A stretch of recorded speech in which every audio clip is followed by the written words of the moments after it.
ఇక ఈ నెల 24న ఉదయం 10కి సచివాలయంలో సీఎం చంద్రబాబు అధ్యక్షతన కొత్త సర్కార్ తొలి కేబినెట్ భేటీ జరగనుంది. ఈ భేటీలో చర్చించాల్సిన అంశాలపై ఈ నెల 21న సాయంత్రం 4 గంటల్లోగా ప్రతిపాదనలు పంపించాలని ప్రభుత్వ శాఖలకు సీఎంఓ ఆదేశాలు జారీ చేసింది. సీఎం సంతకం చేసిన ల్యాండ్ టైటిలింగ్ యాక్ట్ రద్దు, డీఎస్సీ పోస్టుల భర్తీ, అన్న క్యాంటీన్ల ఏర్పాటు వంటి పలు నిర్ణయాలను ఈ సందర్భంగా ఆమోదించనున్నారు. రైట్గా ఈ నెల 24న ఉదయం 10కి సచివాలయంలో సీఎం చంద్రబాబు అధ్యక్షతన కొత్త సర్కార్ తొలి కేబినెట్ భేటీ జరగనుంది. భేటీలో చర్చించాల్సిన అంశాలపై ఈ నెల 21న సాయంత్రం 4 గంటల్లోగా ప్రతిపాదనలు పంపించాలని ప్రభుత్వ శాఖలకు సీఎంఓ ఆదేశాలు జారీ చేసింది. సీఎం సంతకాలు చేసిన ల్యాండ్ టైటిలింగ్ యాక్ట్ రద్దు, డీఎస్సీ పోస్టుల భర్తీ, అన్న క్యాంటీన్ల ఏర్పాటు వంటి పలు నిర్ణయాలను ఈ సందర్భంగా ఆమోదించనున్నారు. ఇక ఇదే అంశానికి సంబంధించి మరింత సమాచారం మా ప్రతినిధి శివకుమార్ అందిస్తారు. శివకుమార్, ఈ నెల 24వ తేదీ ఉదయం 10 గంటలకైతే కూడా ఏదైతే వెలగపూడి సచివాలయంలో అయితే ముఖ్యమంత్రి చంద్రబాబు ఆధ్వర్యంలో అయితే మంత్రిమండలి సమావేశం అయితే ఏర్పాటుగా ఉంది.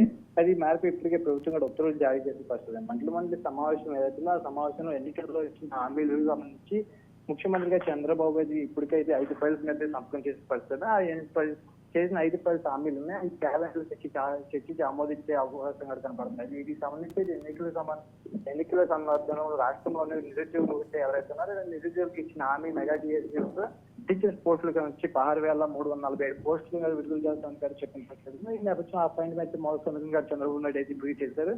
అది రెండవ సంతకం వచ్చేపాటికి రెండో సంతకం నిరుద్యోగులతో పాటు అన్నా క్యాంటీన్ కానీ అది ల్యాండ్ టైటిలింగ్ యాక్ట్ ఏదైతే ప్రజల ఒక ఆస్తి భద్రతకు సంబంధించిన గత ప్రభుత్వం తీసుకొచ్చిన ల్యాండ్ టైటిలింగ్ యాక్ట్ ఉందో దాన్ని రద్దు చేసినట్టు చంద్రబాబు అయితే రెండో సంతకంగా తీసుకొస్తుంది.